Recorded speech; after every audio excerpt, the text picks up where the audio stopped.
Hello, friends, and welcome to episode 20 of Bat Flips and Maple Dips. My name is Clayton Croker, coming to you from Saskatoon, Saskatchewan. Same goes with the guy to my left. We have Justin, don't call me Mr. Anderson. We're both drinking. Big shout out to Great Western for their delicious Prairie White beer that they have now. It's awesome. Original 16 for me. That's my favorite beer. I went girly. This is a really kind of girly beer, but I like those too. It's a good breakfast beer. why are we giving Great Western free advertising? Maybe they'll sponsor us. Maybe. Fingers That's a hint, crossed. Great Western. Come on, Great Western. We love free stuff. Joining us via Skype, the Maritime Mistress Maker, the President, Founder, CEO, CFO, Treasurer, Secretary of the Alan Doyle Fan Club, Patrick Marsh. How's it going, bud? It's going great. I got a can of Dr. Pepper because I don't drink alcohol. But I think we're having a hell of a time here. All three of us are Making us feel real guilty now. That's awesome. Yeah. I felt like he was trying to shame me. I was like, Just a couple of drunks over here I in was telling Saskatoon. him about my weekend, which was the liquor fueled romp down in Swift Current for a Kinsman convention. And now I feel bad about how much liquor I drank. To be fair, if you have to go to Swift Current, you need to be drunk to handle Swift Current. Can confirm. Can confirm. All right. Well, I think Patrick's the only sober person in the Maritimes ever, so he can add that to his resume right there. Yeah. Patrick Marsh, Maritime Mistress Maker, Alan Sober. Doyle, everything. Sober in the Maritimes. That doesn't happen a lot. Shout out to Des Moines, Iowa. Shout out to Boulder, Colorado. Shout out to Montana. Shout out to a bunch of places. Siam. Thanks for listening. Again, we're all over the internet machine, Instagram, Twitter, Facebook. Just look up Bat Flips Maple Dips. If you want to listen to the podcast, if you haven't subscribed to us, you should. SoundCloud, iTunes, Spotify, Google Play Music, YouTube, TuneIn, Stitcher. Still don't know what Stitcher is, but that's okay. We're going to have a lot of fun on the show today. We're talking about the Blue Jays, of course, who should be their manager for the upcoming season. We're going to take a look at the championship series in both the American and National Leagues. We're going to take a look at the World Series coming up, and we'll do some other things, I'm sure. I mean, we already got off topic for a good 3 minutes, so who knows what's going to come up. Yes. Let's get down to some baseball, though, because rumors are swirling about the Blue Jays manager search. I'll kick off the episode with this for you guys. Are you happy with some of the names that are circulating for the position of Blue Jays manager? Let's start with Patrick. I don't know. I'm like very, very mixed because like on one hand, some of these are like very sexy inside baseball type of picks. The three names we're going to look at today are all younger guys who have varying degrees of success. And I don't know. I don't know what to expect. Gone are the days where like there's no Bobby Cox out there. Mm-hmm. There's no, there's no Gibby. There's no like non-Gibby version of Gibby we can go after. There's no Tony La Russa. There's no Tommy Lasorda. There's no sexy like icons out there looking for a job. So That's the only time. That's the only time Lasorda and sexy are going to be mentioned in the same sentence right there. So enjoy that one. Yeah, that's a reach there. That's a hot take. Yeah. Justin, what about you? The manager search for the Jays so far, are you surprised at the names that are surfacing or no? I'm honestly a bit underwhelmed. I mean, this goes along with the same lines that Patrick said. There's no big names. Like, who the heck is Joe Espada? We all know Rocco Baldelli from his time with the Tampa Bay Rays back in the day when they were still the Devil Rays. And Stubby Clapp obviously is Canadian, and he has a great name. Like Stubby Clapp, that's a cool guy. That's a baseball name. That's a baseball name right there. Like that's like a movie. That's like a Bull Durham, something from Bull Durham right there, Major League. But I don't know. I'm just a little bit underwhelmed that these are the three guys that seem to be left in the running. There were rumors that there's 5 people, and there's one of them is an unnamed internal candidate, who many still speculate to be John Schneider, who was managing the Fisher Cats this last season. But I don't think he's going to be the one who is chosen, much to the chagrin of me personally. But I don't know. Out of those 3 guys, I think it's kind of a toss-up. Flip a coin, a 3-sided coin, if you have one, and pick one of them. I think we should start a exhale of disgust count here on Bat Flips and Maple Dips. I've been listening to a couple of episodes, and Patrick and Justin, whenever things get really bad, when there's like a difficult question between two people, it's always like the, like it's always just a, I don't know. We should start a counter for that. Watch for the Year in Review Bat Flips episode. We'll have how many times Patrick has fired someone into the sun, and how many times I have exhaled disappointedly. So many disappointed exhales. Like, I swear it's like 17 times an episode because the Jays are very, I can't very wait for the Kevin Pillar gets shit on section of that recap show, and just you getting mad at us. Yeah. It's going to be great. Patrick, make sure you look out for that. Every time there's a exhale of disgust, we got to start counting it, okay? Yeah. Well, I'm about to do another one because I'm self-conscious now. I really don't Rocco Baldelli to be the one we pick. Does anybody? And apparently Shapiro and Atkins like him. yes, they like his toughness, and they both consider the Rays and the Astros as like these ahead of the curve type of teams that are progressive with how they're promoting their managers or how they're managing in general. Bullpenning, I'm telling you. It's the thing of the future. Kevin Cash is doing it. Well, the three names that are circulating around, Joe Espada, Stubby Clapp, Rocco Baldelli. Those are the three big names there. Out of those three, who is the best option? Is it Baldelli? I think Baldelli's third on that list, in my opinion. Patrick, do you agree? I would rank them Espada, Clapp, Baldelli. No, I disagree with Justin, but it's not. Let me try to explain it a little bit. The guy I think is most capable at this point in his career is Joe Espada, and the reason why is because, number one, he's a champion. Number two, I just sneezed off camera, or off mic, whatever. Off camera. There we go.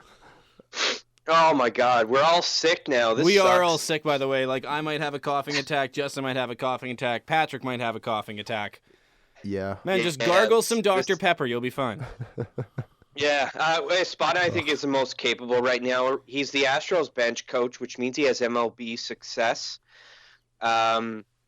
He's been in the organization a little while. He also did some coaching with the 2017 World Baseball Classic Puerto Rican team, which, as you all know, was like the hot and sexy pick that made it all the way to the finals before it got dummied by the Americans 8-0. Marcus Stroman. And again, it's another situation where Shapiro and Atkins view the Astros as both like progressive and advanced, like in a few different ways, like how they're coaching.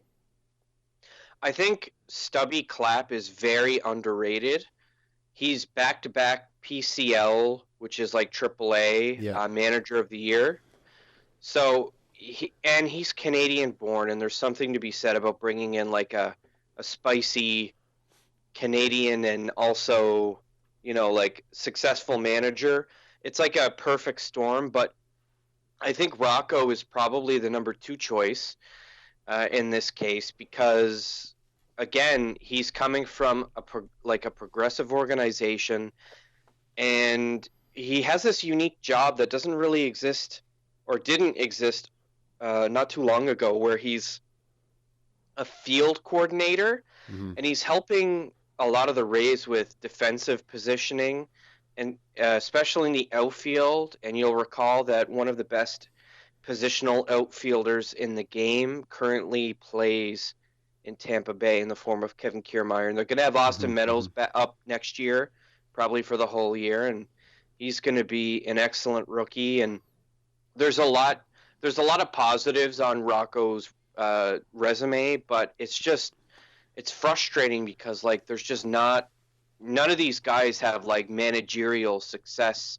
at an MLB level. They're all like not quite there. So it's almost like a not quite ready manager is going to come into a not quite ready Jays team, and they'll grow together. Maybe that's the point. What do you think? I don't think that we should go with someone who doesn't have managerial experience. At any level, right? At any level. Yeah. So we should get someone who can win, even if that's not at the major league level. At least they know what winning is like. Because when you get that winning culture in a locker room, that does wonders. And when you have a guy running the ship, who knows how to win, even if it's not on the highest level. At least he knows how to win. At least he knows how to get there. Baldelli doesn't know how to lead a team as Espada and Clapp do because they have managerial experience. Maybe Espada's isn't a long list of teams he's managed. I mean, the Puerto Rican team, whatever. Yeah. But Stubby Clapp, you got to think, is the favorite because, again, he has managed very, very successful ball teams.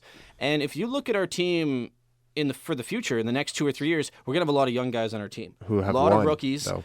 who have won, but still a lot of rookies who don't know the ropes and the ins and outs of True. Major League Baseball. Yeah. So they're going to want a manager who knows how to win and knows how to guide them. So I think out of those guys, that's why I think Stubby Clapp is the choice. I wouldn't go with Stubby Clapp personally. I think they should get someone better. But out of those 3 names, I think Stubby Clapp is the favorite. Let's hear wild card predictions. What about guys not on this list? Maybe not even on the radar. Let's hear a couple names that you guys think might make a push. John Snyder. Yeah. I know, we kind of shot that down a little bit earlier, but I think they're still probably keeping his resume close to the top of the pile. For sure. Or they're keeping it aside. He's obviously, the thing is, internally, he's the best choice. If you stack him up against these 3 guys, I don't think John Snyder even stacks up against one of these 3 guys that we just talked about. But this is an opportunity for a manager to grow with a team, with the players he's managed. Mm-hmm. And that could create some very positive cultural shifts in Toronto. That's fair. I mean, we just talked about winning, and Schneider's done that the last 2 years with Double-A New Hampshire and High-A Dunedin the year before with the same group of players, essentially. Bobby Meacham's our Triple-A manager in Buffalo. He got an interview at the start. Whether or not he's still in the race remains to be seen, but he's also seen a lot of these young guys who've come out through our system the last couple of seasons as well. So I wouldn't rule either of those 2 guys out. They're going to get a managerial job in the future. I think John Schneider is more likely to get a MLB job sooner rather than later. The Jays are going to have to work really hard to keep him in the organization. Yeah. Because obviously he knows how to run a team and win. I mean, he's been given a lot of high-end talent, but it still takes somebody with the brains to put them all in the right spots and put them together. Like, he's helping Kevon Biggio get better at right field. Yeah, that's the thing. I mean, you want a guy who's experienced with dealing with a lot of star players because our future is bright for the Jays. We need someone who can manage that talent. And if you're familiar with the talent, I mean, he knows all about Bichette. He knows about Guerrero. He knows about Biggio. He knows their habits. He knows their routine. That would be a huge plus. I think he is a wild card. For sure. I'm going to throw a couple names out here. A couple former Jays. How about Ed Sprague? His name was being floated around at the start. I think that was just kind of like a token. Okay, kind of whatever, Ed Sprague. What about Johnny Mack? Yeah, he was in there too. Johnny Mack was rumored for a bit. Johnny Mack doesn't have any experience. I'd like to see him as like an infield coach. Yeah. Because that's what he Yeah, played. I would love to see him as an infield coach. I just want to see him a part of the Jays again because he was It'd one of be my cool. favorite Jays of all time. He'd definitely be a fan favorite, and I think the players would have a lot of respect for Johnny Mack too, just based on the type of career he had as a bit of a journeyman. Never the best player on a team, but always one of the better guys. Yeah. And that's invaluable to have on a major league coaching staff as well. So what would you guys rather here? Would you rather the Jays go out of the franchise to hire someone, or would you rather they look in the franchise in the minors and hire someone? Because when we go out of the franchise and hire someone, it hasn't gone great for us. Yeah. Looking at you, John Farrell. So I think we haven't really promoted from within a lot, have we? We always kind of go outside the franchise to hire, It sure right? seems that way. And I mean, a guy like Schneider would be awesome to have because he played in our minor league system before he became a coach with us too. Like he's been in our system since the early 2000s. Like, he is a Blue Jays organization lifer essentially. His whole professional playing and coaching career has been with one franchise, and that's very valuable that he's not only stuck around that long but still continues to have success. So I'm honestly surprised that he hasn't been closer to the top of this list that we're supposedly seeing in the media. I'm not leaving it out of the question that though he'll be a surprise kind of choice if he does get picked. Patrick, do you think they promote from within, or do they go out and get someone? I think that John Snyder's job in AAA isn't done yet, or he's not in AAA, he's in Double-A. AA. Yeah. Right, sorry. I don't think his job is done yet. I think there's still a lot of guys coming up that'll find his management style very useful. Remember that Jordan Groshans is still like a few years away from being a few years away. Like he's only 18 years old. Same with Adam Kloffenstein. Like I just feel like there's still a lot of guys who are going to be a few years away from coming up, and it would kind of suck for us to promote from within only to have him fail for a few years and then be on a short leash to start with. I was thinking about this a little bit while you guys were chatting, and the idea of promoting from within seems like a long-term solution, while right now it's kind of like this team has to transition, and there are still some players who we're stuck with, whether we like it or not, who we're going to have to pay a lot of money to next year, and we're just going to have to like suck it up. And I think it's just going to be like a wasted year. So whoever gets hired is probably a sacrificial lamb, although I really think they should just wipe the entire coaching staff and pay Paul Molitor whatever money he needs to be paid to come in to be the hitting coach.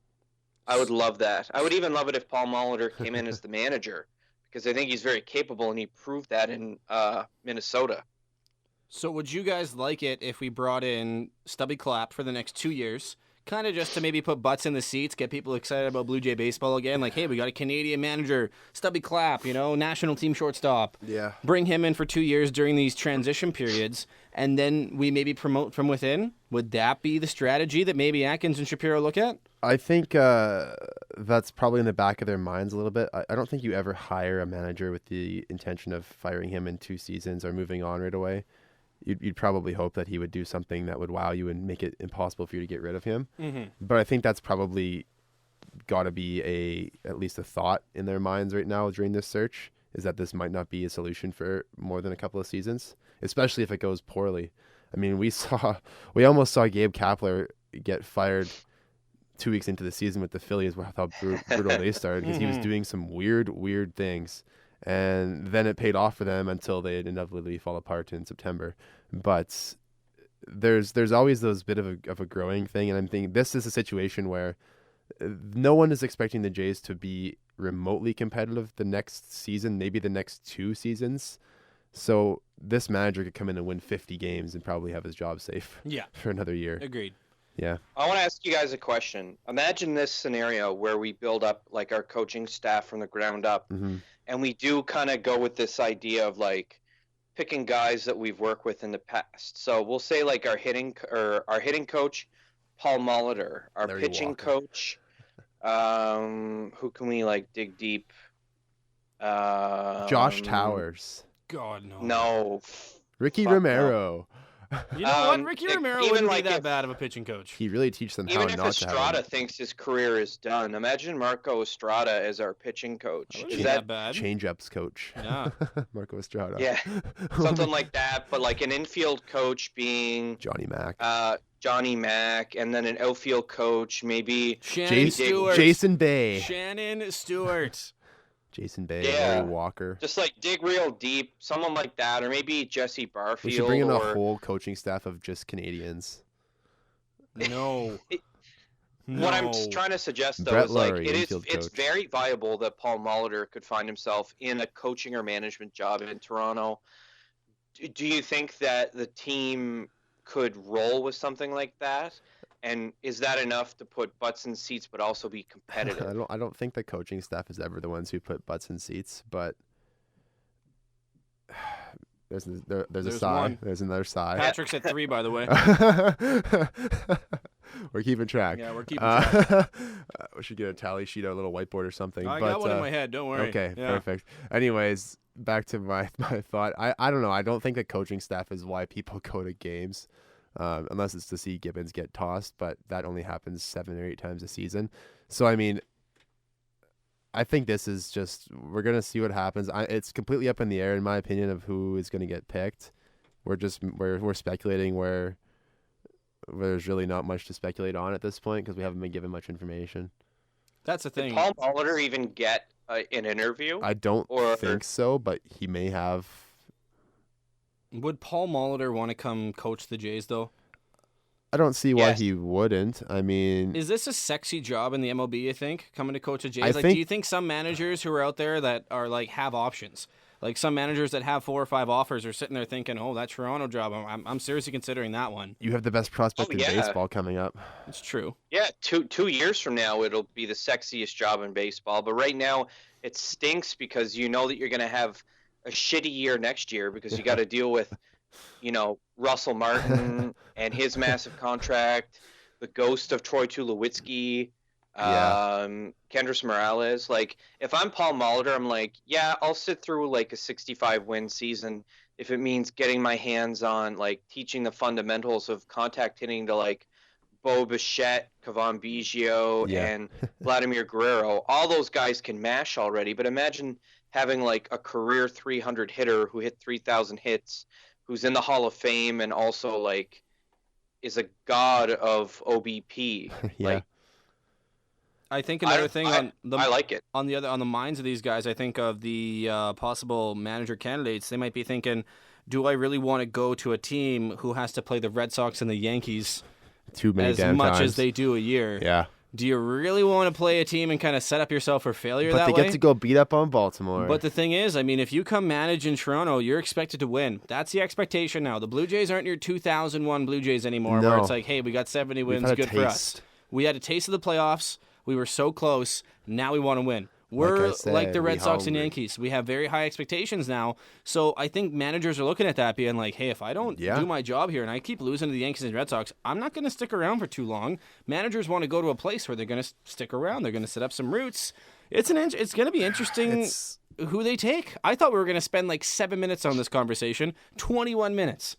We've been talking about the Jays manager opening. Can we talk about playoffs? Yeah, okay, let's talk about playoffs, I guess, because We, again, we haven't really gotten anywhere with No. this whole talk where we've gone around in a big circle. yeah, and after 21 minutes, we've learned as much as we did 21 thanks for minutes listening. ago. Hopefully you're still there. Yeah, probably not. Okay, let's get to the playoffs. First of all, which series was more exciting for you guys, the Boston-Houston one or the Dodgers-Milwaukee one? Even though one went 7 games and one didn't, did you feel a little underwhelmed by that Boston-Houston series? Yeah. Patrick? No, if you look at the numbers, it's really not. They're not that far apart. The problem that Houston ran into was that all their depth hitting from 6 through 9 just disappeared, It did. and the Boston bullpen was so much better than the Houston bullpen. So Yeah. I'll ask you this then, Patrick. Did Boston win that series or did Houston lose it? Well, I mean, the easy answer to that is both. But the truth be told, I think we had all kind of semi-agreed that the bullpen was going to be the difference. There were some really timely hits by Jackie Bradley Jr., and Yeah. I think a lot needs to be said about how elite that outfield is. Oh, yeah, very. big time. Yeah, I think it's more of like the Red Sox winning it, and it's because of their bullpen. There were some like, if you look at it, like Game 2 was 7-5. The bullpen was the reason they won that game. Game 4 was close, 8-6. Again, the bullpen in Boston was better, and then the 4-1 win again. David Price had the best playoff game he's ever had, Yeah. but the Boston bullpen again shut down all those depth hitters. Yeah, very true.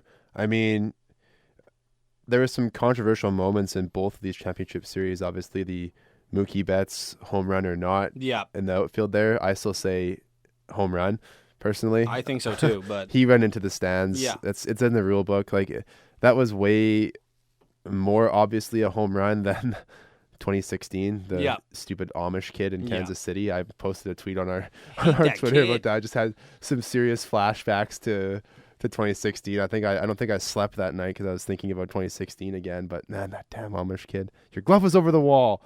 Anyway, Mookie Betts was in the crowd. Like, he was up high. It looked a bit reminiscent of that Randall Grichuk home run catch in Houston where he jumped over the wall in right field, but managed to come down with it.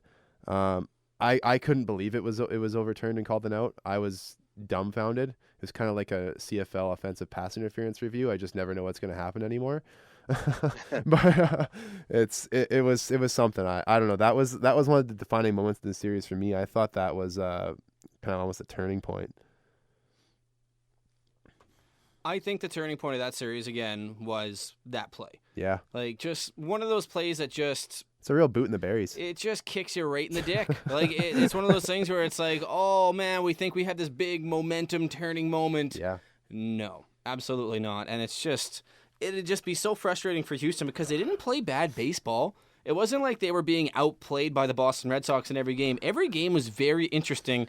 I found that in every single game there was always like that one moment where it was like a TSN turning point moment. You could feel it. Where Houston would do something stupid, or again, Jackie Bradley Jr. would have a big hit. Or Rafael Devers in Game 5. Jackie Bradley Jr. just blends into the crowd with his Boston Red Sox team because there are so many big names like Mookie and JD Martinez and all these guys. Yeah. You just forget about JBJ.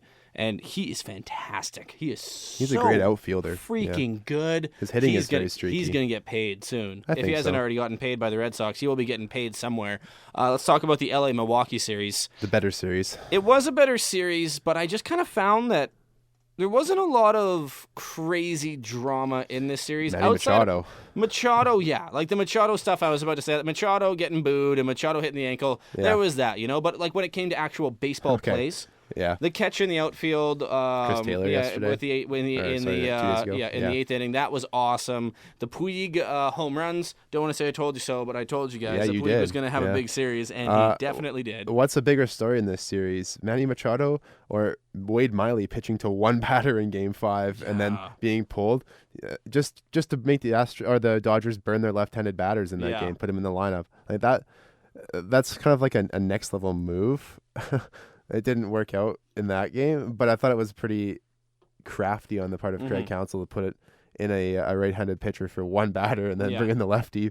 But I don't know. That's the bullpenning was a thing in this series again. Like Gio Gonzalez started 2 games and he pitched 3 innings total, and then they brought in Jesus. they bullpenned the rest. Yeah, Patrick, what did you think of Milwaukee's strategy going into the series? Because again, they are a wacky team; they're not a conventional team. Super wacky. A lot of people picked them though to win it. Were they kind of underwhelming to you? And do you think they could have done things differently? Or No, I mean it went 7 games. Yeah. I mean it went as far as it could possibly go, even with their very unconventional, unorthodox strategies. I think what it can. Well, I mean, we talked about this again like the last time we talked. The bullpen did make a big difference. The hitting between these two teams, I still see it as being even. It was a dead heat. Yeah, like I'm very confused about the Game 5. There must be an injury or something. I don't know. I don't get it. Wade Miley pitched Game 6. He started Game 6. Yeah, I know. I don't understand. It was I just can't- a move purely based on getting the Dodgers to start all their left-handed batters so that they wouldn't have them coming off the bench later in the game. That's purely what it was. It was just Craig Counsell's playing 4D chess and we're all just here watching. It's got to be something that I just can't understand as like a member of the unwashed masses. I don't get it. But anyway, Yeah. the starting pitching of Milwaukee wasn't really great. It didn't have to be, but like you said, Gio Gonzalez started 2 games, pitched 3 innings. 3 innings. Yeah. so It's weird. That's why they lost. Yeah. They didn't get enough out of him. their hitting was good. Their pitching was dog shit. Like let's be honest here. Milwaukee's pitching wasn't the best. If you look at the team stats, their ERAs were separated by like 0.03. Mhm. They're and the Brewers actually had a lower WHIP. They walked less Dodger batters. It was just timeliness of the implosions. The Dodgers got some big hits. Mhm. Obviously, the Puig home runs, and the Yeah. catches. But it just seemed like the Dodgers made more highlight reel plays. And when the Brewers hitters did show up, like Christian Yelich didn't have a great series average wise. He got on base a ton. He walked 5 times, and he hit a home run to lead off, or a home run in the first inning of Game 7. Yeah. But it was a solo home run. The Yeah. Dodgers had guys on base. Like Puig had a couple of 3-run bombs. Yeah. And that was the difference in the series, was the timeliness of the hits versus getting one run on a home run ball. Let's get I into. also can't. Okay. I can't believe how hot the Dodger bullpen was. yeah. I wrote them off, Spicy. especially with Kenley being hurt part of the year and then not looking super great in the games leading up to the championship series. But they shut me up. They were as good as they needed to be to win, and that was a big difference maker too. They were able to silence the big bats in like the later innings, like 7th, 8th, 9th. They were able to do it. So even with guys like Kiki Hernandez or Austin Barnes or Max Muncy, like just like striking out at a rapid fire rate, Yeah. they still like they leaned hard on their big handful of bats, guys, yeah. and they were able to go in with like nerves of steel and just shut it down. That's going to be a huge storyline, I think, in the World Series. Agreed. It seemed to me that Milwaukee's pitching was so bad because it wasn't clutch. Their pitching was bad in the wrong moments. Yeah, they got some great performances from two guys in their Yeah. bullpen. Hader and Knebel were unbelievable. Like both guys, like Knebel gave up 1 earned run in 7 innings, and Hader had 7 2/3 scoreless, and he struck out 12 guys in 4 games. But in those big moments, their pitchers did not come to play. Jeffress fell apart in Game 7. Yeah. When you needed to get a strikeout, when you needed to get a ground ball, they couldn't get give it. up a home run. And that's what you get paid the big bucks for. Like Yeah. you don't get for paid sure. for game 88 of the regular season. No. You get paid for the big Game moments 7. in postseason, and you got to show up for that. So I really want to talk about Manny Machado here. Yeah, let's get to that. Is he a dirty player? Yes, Patrick? No. he has a history. What's his history? He in 2014 he got in a bit of a stink with the Athletics. There was a ball that was kind of thrown towards him, and on the next pitch he swung and let go of his bat, and it flipped the third baseline. Oh, yeah. You remember that? That was 2014. Yeah. And then he's had a couple of situations against the Red Sox. Mm-hmm. One where in 2017 where he spiked Dustin Pedroia's calf in late April and injured him on a slide to second base Mm-hmm. to attempt to break up double play. That was clearly a slide through the bag with his spike up in the air into the leg of Pedroia. And then he also slid through, I believe it was on Bogarts on a shift. Bogarts was trying to turn 2, and Machado slid way wide of second base, and it was overruled on that one too. And then he had 2 in this series, Game 3, where he slid wide on a obviously wide slide on second base that was overturned. Yeah. And then the clip of Aguilar is completely unavoidable at first base. Like the running lane to go to first is there for reasons so that players hit the backside of the bag. Yeah. Machado's in fair territory when he's running there. He can be called out for that, even if he wasn't out already. He can be put out for not running in the running lane. And it was completely obvious that what he was doing was intentional. And I have no place. Machado's a great baseball player, but he's a dumbass. Oh, He's really? a total dumbass. He's a I would basket say case, a bit of a I'd say hothead. he's a dumbass, but he's not a dirty player. Yeah, The problem I is think that he has a is. caveman brain, and a lot of the things you just described were retaliatory. It's like Tom Wilson. No, but the slides into second base are not retaliatory. Like the only one that was retaliatory was when he was thrown towards by Oakland. He was hit in the next game because he threw a bat towards their third baseman. Yeah. Yes. But there was no, looking back at the replay of that game, like the first pitch was just inside. They got away from the pitcher. Like they weren't trying to start anything with him there. He started this shit by throwing his bat on the next pitch, and then he was obviously hit in retaliation. I just think Machado, he's got a bit of an ego. He knows he's a good baseball player, and he lets that show. That he feels like he can get away with a lot of this stuff. Like, but you can't clip a guy at first base. Like that's just a dick move. Huge dick move. No reason to do that. And it could lead to a huge injury, Oh too. yeah, It you could hurt his can rupture Achilles. an Achilles. Yeah, It could break his ankle. It can do something like that. you can end a guy's career by doing that. The one thing a lot of people aren't talking about with Manny Machado is, and I'll let Patrick defend him here, but when he said he's not a hustle type of player. Yeah, that's So he's been doing all of these other shenanigans, like, again, the breaking up double plays, hitting guys in the leg, Throwing when he's bats. running to first. No one really noticed that comment. And it was kind of like, why aren't more people talking about this? Manny Machado, I don't hustle down first. That's not how I play. That's how you should fucking play, man. If I was like a team leader on the LA Dodgers and we're getting some rental player who got traded to our Smack team, in the who's not ass. one of the boys. I know rental players and baseball clubhouses, they accept everyone. You know, you're a part of the team when you get traded there. Mm-hmm. But he's technically an outsider. He wasn't with them for spring training. He didn't have the team bonding that everyone had.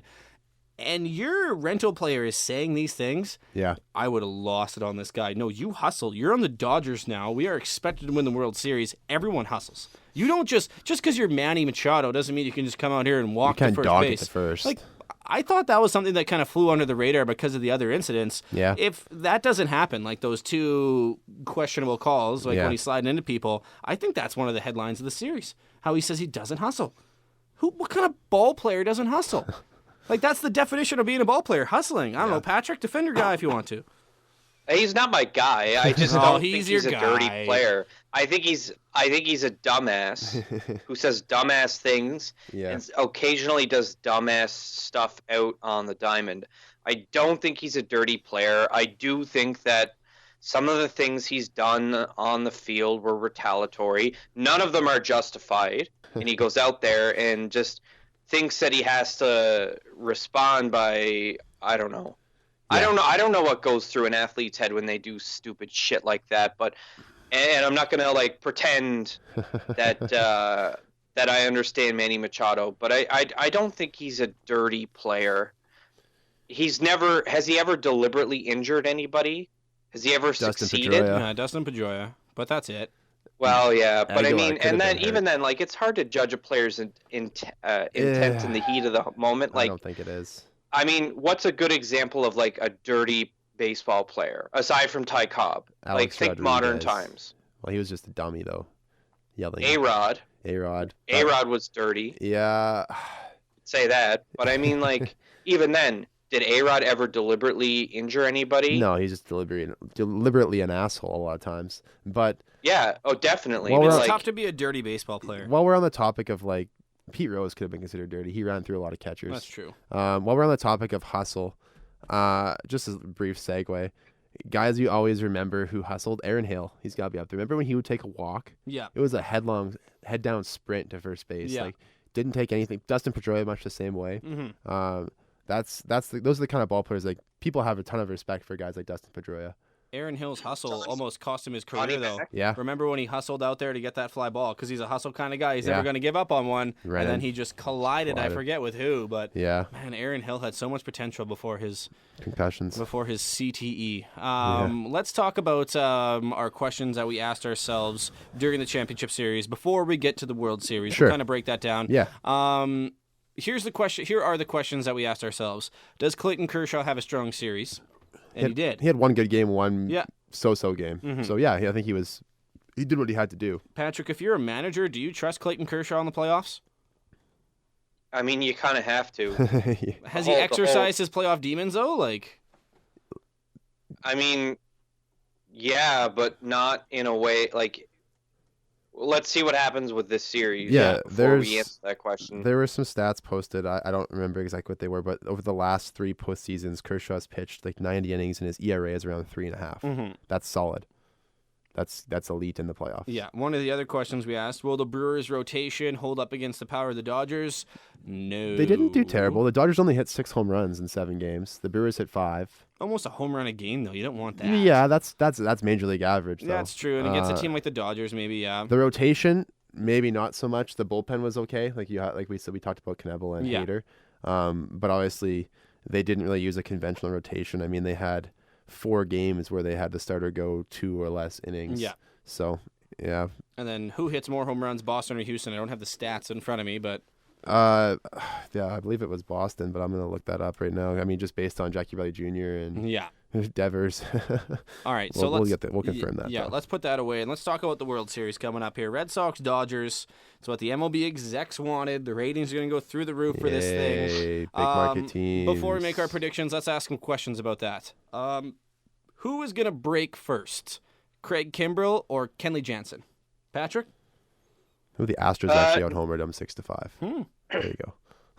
I think it's going to be neither. I think they'll both play almost identically. It'll be the guys before them that are going to be the ones that break, and I think it's going to be the Dodgers whose bullpen is going to break first. I think it's going to be Kimbrell.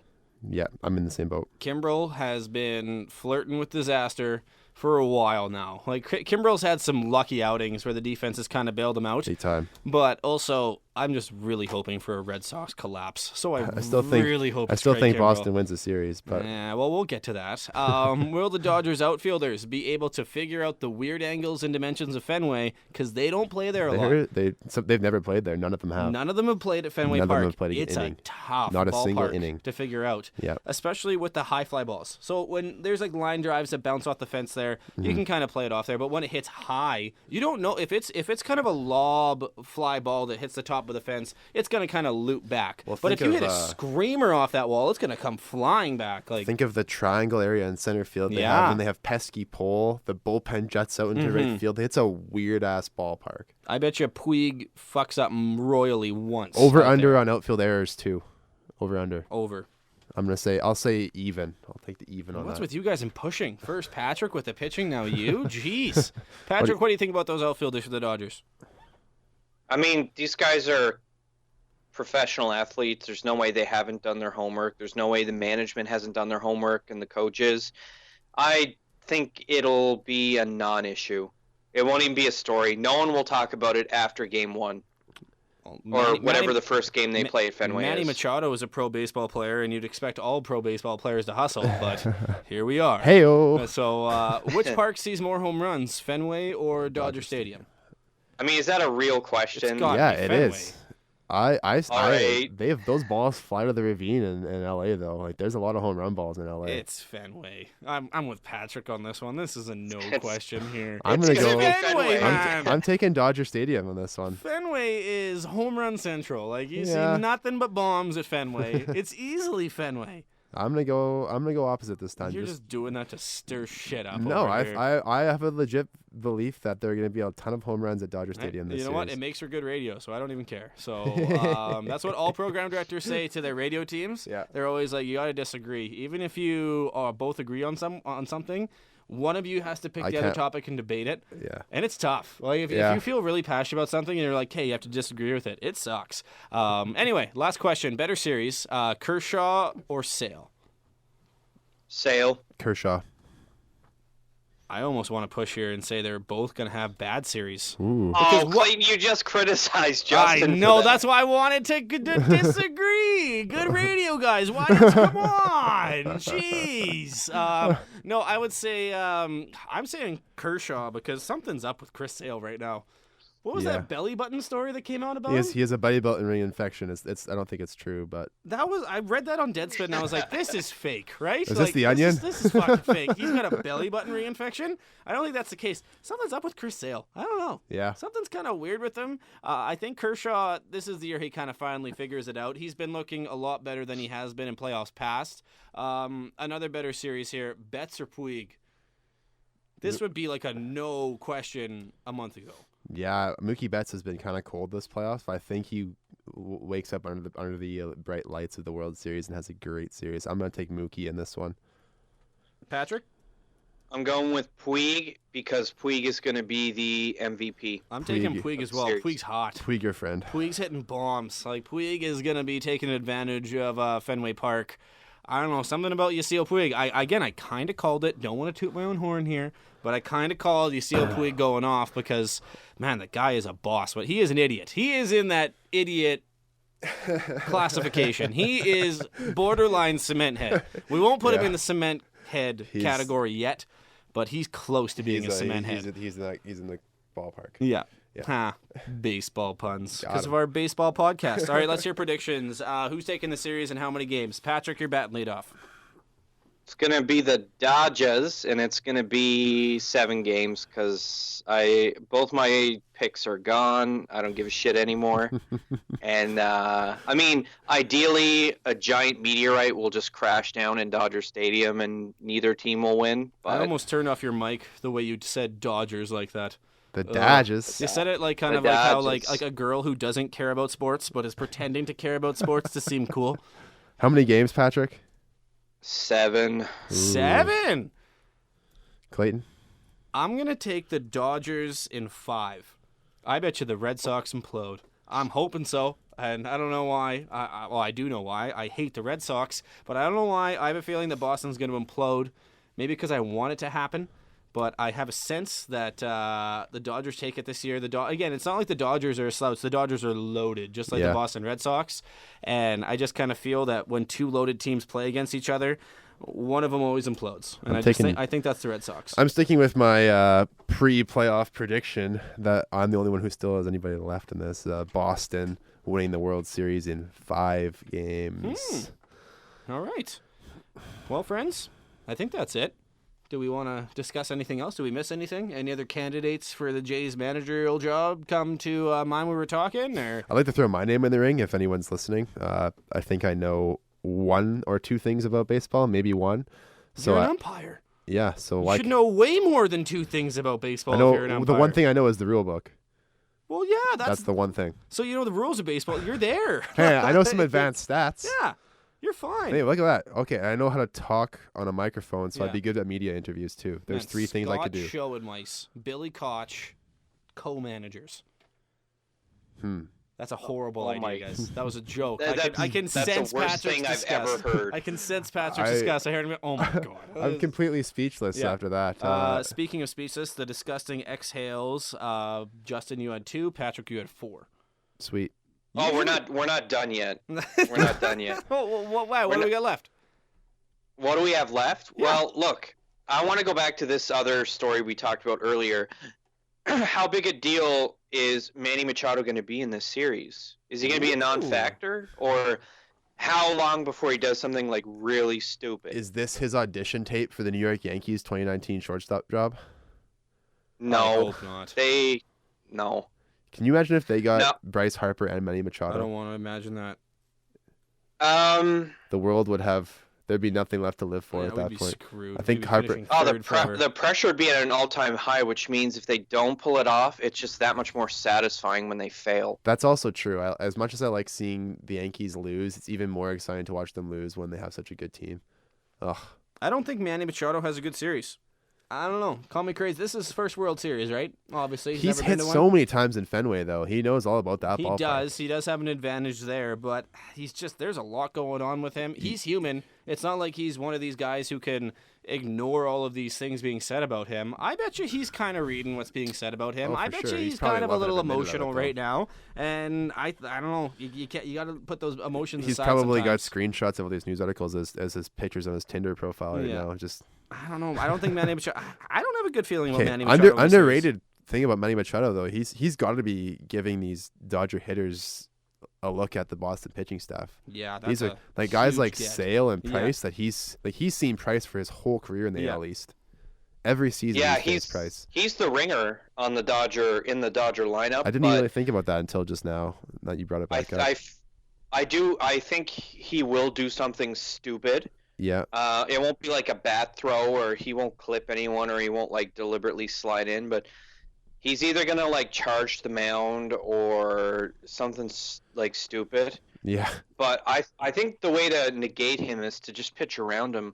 If you walk him, you know he's not gonna hustle, so fuck it, put him on base, force the next guy in the lineup to try to drive him in, which is probably gonna be Puig, and I think Puig is gonna hit like at least 3 home runs over the monster. There's a guy we haven't really talked about at all today, who's a pretty good ball player, JD Martinez. Forgot about him. Does he have a big series? He's batting. Let's see what his postseason batting stats are right now.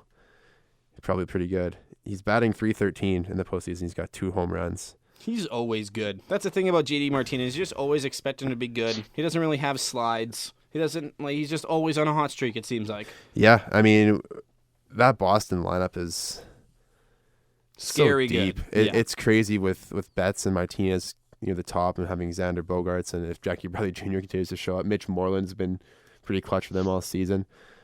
I got a feeling they're going to crumble. How many home runs in this series are we going to see? Like, are we Lots. Is it going to be over 20? That'd be 10 apiece. No.